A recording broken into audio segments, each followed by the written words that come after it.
Hey everybody, I'm Matt, and this is the 10-Minute Bible Hour podcast. This time around, it's brought to you by Dwell. It's an audio Bible app that's very customizable that I super like. You can check out the show notes for more information on that.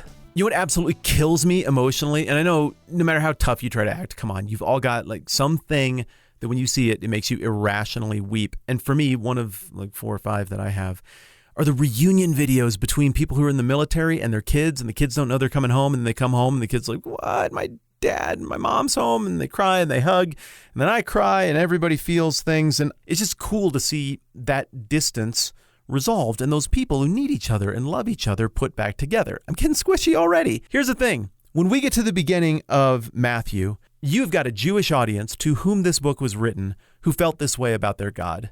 Estrangement. It had been forever. And this isn't like you or me where it's like, oh, I haven't gone to church for a while and I kind of miss it and I like the rhythms and I'm sad about that. Maybe I should go back. This was different. They were the chosen people of God. And these people grew up on these stories of God showing up in gigantic break the laws of time and space and physics kind of ways. They were constantly receiving feedback from God in terms of they screwed stuff up. Well, God would punish them. They got stuff right. God would bless them. And there was an intimacy and a connection there that it seems like had been largely lost. The prophets for several hundred years hadn't been communicating the stuff of God in the same way. It seems like the people of Israel, the Jewish people, are kind of adrift on the tides of history over those 400 years. And no doubt, tons of people are starting to despair. Well, it'll never be the way it was again. I mean, it'd be great if I could know a God like the people before said they knew God, or like read about in the books or whatever, but it's just not how things are. But maybe in the back of their brains, they'd still allow themselves to hope a little bit that it could be like it was, or even better than it was.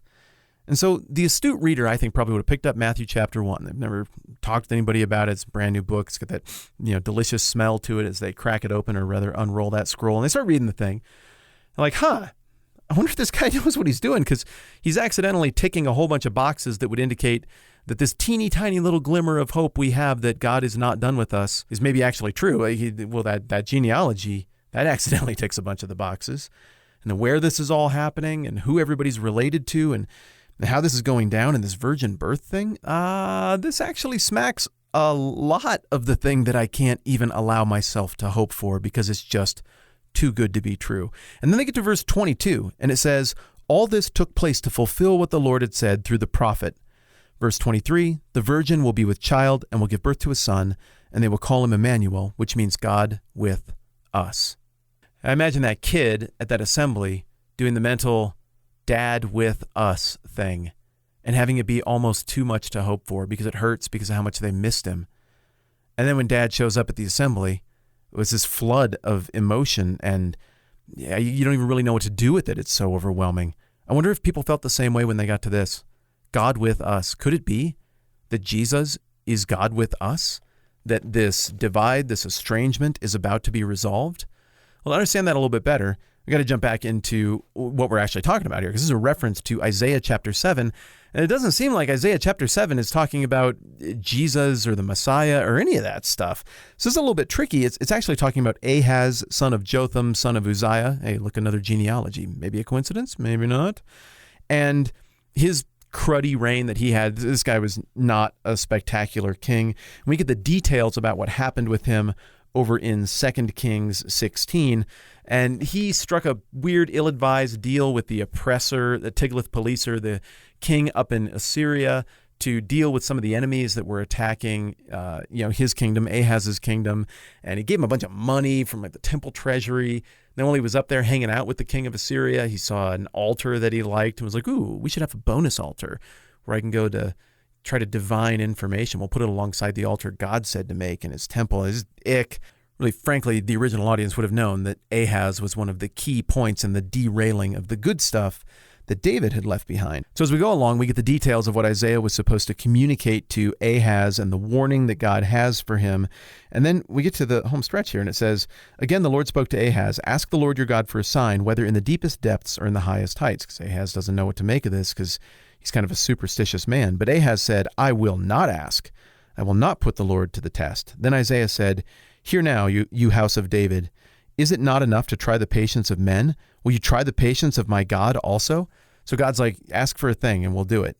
And Ahaz is like, nope, I'm not doing that. And then Isaiah's like, come on. He said ask. It's cool. Just do the thing. But then in verse 14, in following up on that, Isaiah says, therefore, the Lord himself will give you a sign. So you're not going to ask, fine, all right, here's your sign anyway. I wanted this to go a different way, but you're being like this. The virgin will be with child and will give birth to a son and will call him Immanuel. And then it goes into a whole bunch of the stuff that's going to work out for Ahaz in that moment. And the rest of chapter 7, frankly, doesn't really sound like a Christmas song at all. It sounds like an Old Testament prophecy that mattered in one particular moment of history, and then we got on with it, and that's that. So what does it mean? Well, I suppose option number one is it means nothing, and that this whole prophecy in Isaiah 7 was something that the Jews assigned meaning to get through a difficult time in their history. Nothing supernatural occurred whatsoever, but primitive ancient world divining led them to believe they had heard this thing or that thing. I mean, it's a possibility. We should at least consider it. Option number two is that the message to Ahaz was from God. It was an oracle or a sign, a message from God, that Ahaz was really supposed to understand something and then do stuff in response.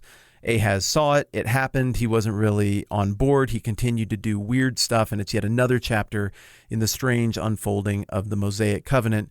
I'm your God, you're my people, you do what I say, I'm going to bless you, you don't do what I say, I'm going to punish you. Either way, everybody will know you're my king. It's a cycle of the whole Old Testament narrative. So it could just be another chapter in that, and it's isolated in history. Another possibility is that this oracle, this message from God, meant more or less nothing to Ahaz. He had his head in another place, and nothing really happened, and things played out the way they were going to play out. But it would only be understood 800 years later, and nobody at the time the prophecy happened could understand it at all. I think that kind of thinking sets a dangerous precedent when we come to the Bible. That's where your super secret Bible code conspiracy theory people come in. And I'm really sorry, by the way, to any of you who listen who are like super secret Bible code conspiracy person who thinks that you can solve the numbers and everything else. The problem with that interpretive approach is that you have to assume that the people it was actually written to got nothing out of it, and that God pretended to be interacting with them but wasn't at all and was actually blowing them off.